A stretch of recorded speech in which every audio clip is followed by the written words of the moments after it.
L'Europe nous dit, l'Union européenne, je veux dire, nous dit que la sécurité de l'Europe, c'est dans la continuité du conflit russo-occidental sur le territoire ukrainien.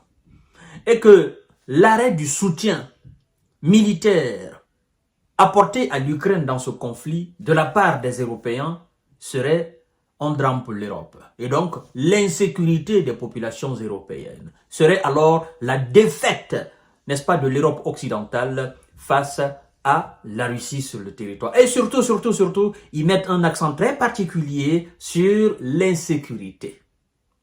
Bon, si on suit leur logique, si on suit très bien leur logique, M. Biden, qui fournissait énormément d'armes à l'Ukraine, était pour la sécurité de l'Europe, du continent européen.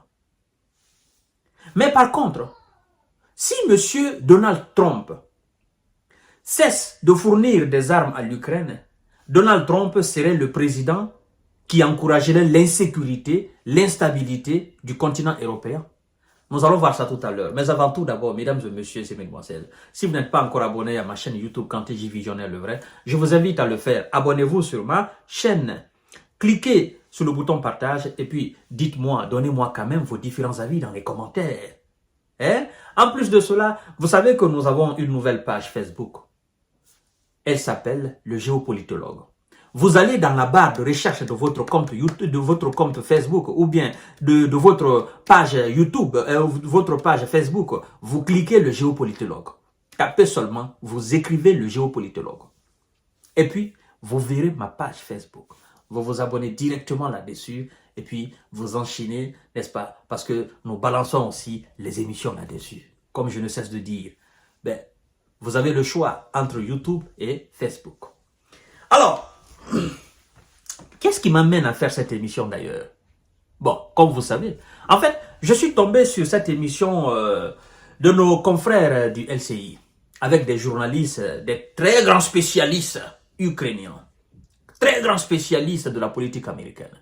Ils étaient en train de décortiquer la sortie de l'ex-président français avant l'arrivée de M. Emmanuel Macron. Je veux parler de M. François Hollande. Ah oui, vous savez, c'est François Hollande, Angela Merkel qui ont manigancé toute cette situation-là qu'on est en train de vivre aujourd'hui en Ukraine.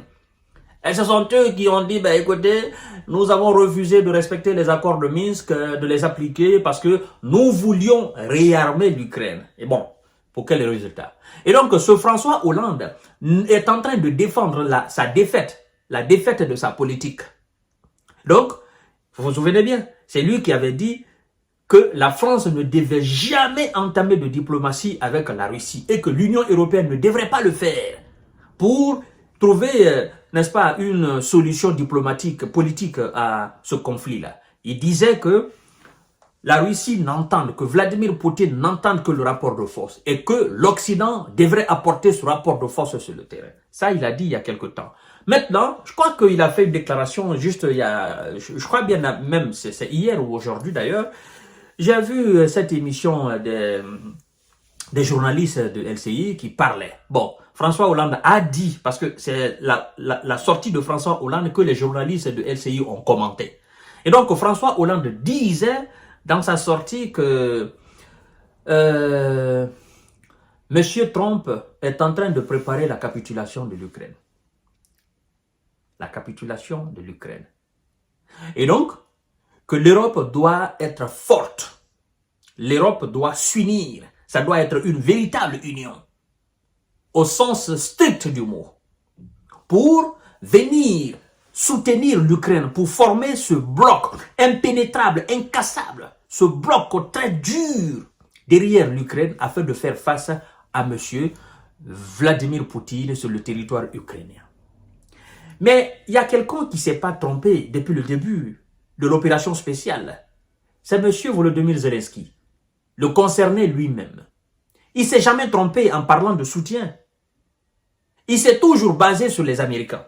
Il ne s'est jamais basé sur les Européens. En fait, concrètement, Zelensky, ce qui se trouve dans sa main, ce qui lui a été donné de la part de l'ensemble des Occidentaux, lorsqu'il fait la part de chacun, il trouve que ce que les États-Unis ont donné, tous les autres pays membres de l'Union européenne et les pays membres de l'OTAN n'ont pas donné le quart.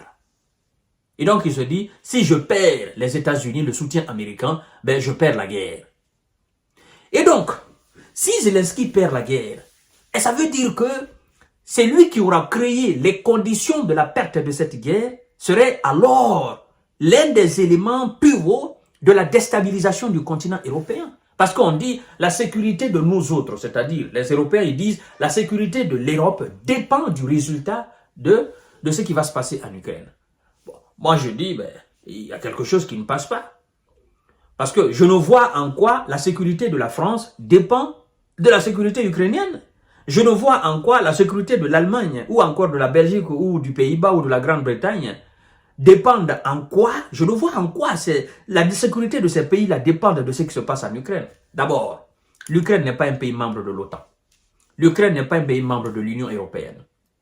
Et ensuite, il n'y a pas, disons, de traité d'assistance mutuelle entre ces pays que je viens de citer avec l'Ukraine. Au cas où l'Ukraine serait agressée, vous venez m'assister, ça n'a jamais été le cas. L'Ukraine a demandé à ce que cela soit signé. Bon, à l'image de ce que la Russie et la Corée du Nord ont signé là. Bon, si réellement ils pensent que la sécurité de l'Europe dépend de ce qui se passe en Ukraine, moi je pense qu'aujourd'hui, ils ont la chance de signer des accords pareils pour dire si nous sommes attaqués, l'Ukraine doit nous assister et si l'Ukraine est attaquée, nous devons assister l'Ukraine. Et automatiquement, puisque la Russie a signé cet accord en période même de guerre, eux, ils ont aussi la chance de leur côté de signer même ces mêmes accords avec l'Ukraine pour aller défendre l'Ukraine. Et comme ça, ils envoient les troupes sur le territoire ukrainien. Comme ils disent que la sécurité, la stabilité de l'Europe dépend, est assujettie aux lèvres, n'est-ce pas, ukrainiens, ben, qu'ils aillent là-bas. Qu'ils arrêtent les grands discours. Les grands discours ne changeront absolument rien.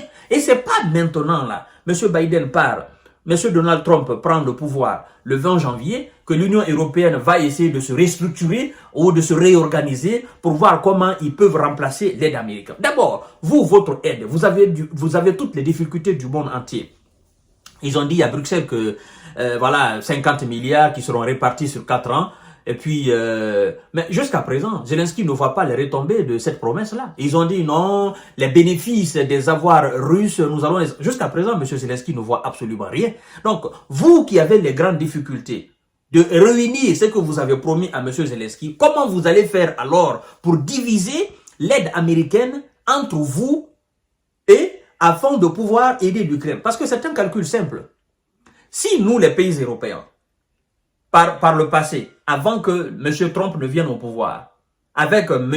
Biden, si nous, les pays européens, chacun de nous donnait 4 milliards pour aider l'Ukraine, sachant très bien que ce que les États-Unis donnent dépasse largement la combinaison de nos 4 milliards, qu'est-ce qui va se passer? Non seulement nous allons continuer à payer nos 4 milliards, mais aussi nous allons prendre en compte l'aide des États-Unis et nous allons essayer de diviser cette aide-là entre nous-mêmes. C'est que les États-Unis étaient capables de donner. Même si vous ne prenez pas le maximum, vous prenez le minimum de l'aide américaine, vous divisez entre vous, États de l'Union européenne, et puis on va voir ce qui va se passer. Vous avez des économies fatiguées. La plus grande économie européenne, c'est l'Allemagne. L'Allemagne est épuisée.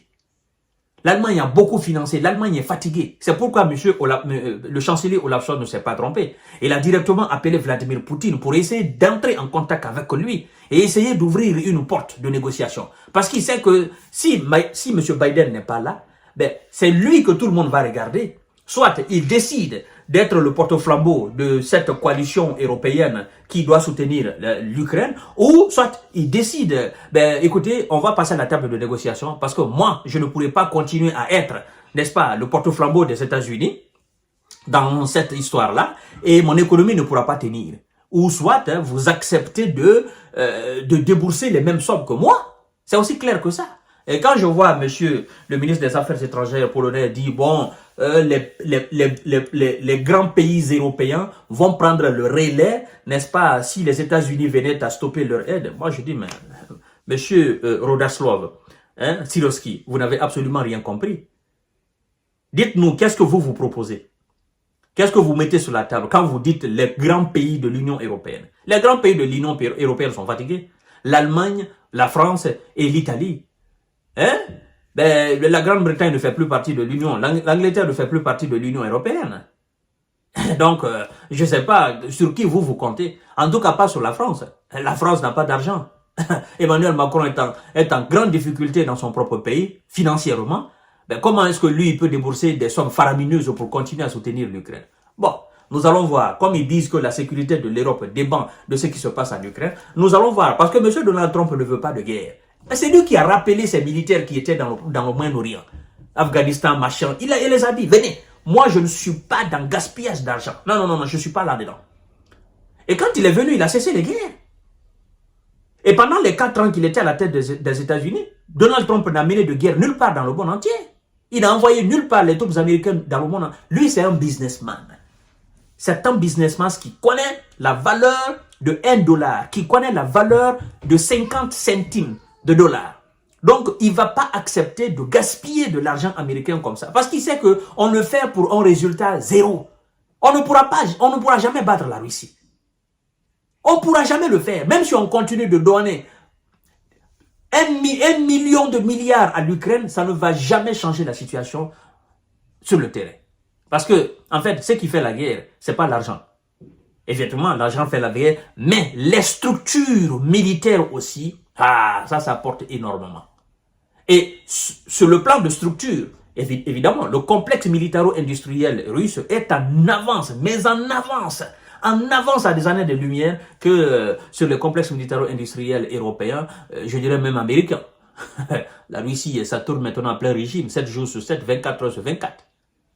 Voyons, si Donald Trump veut la capitulation comme ils le disent, ou bien s'il veut juste une paix claire et nette.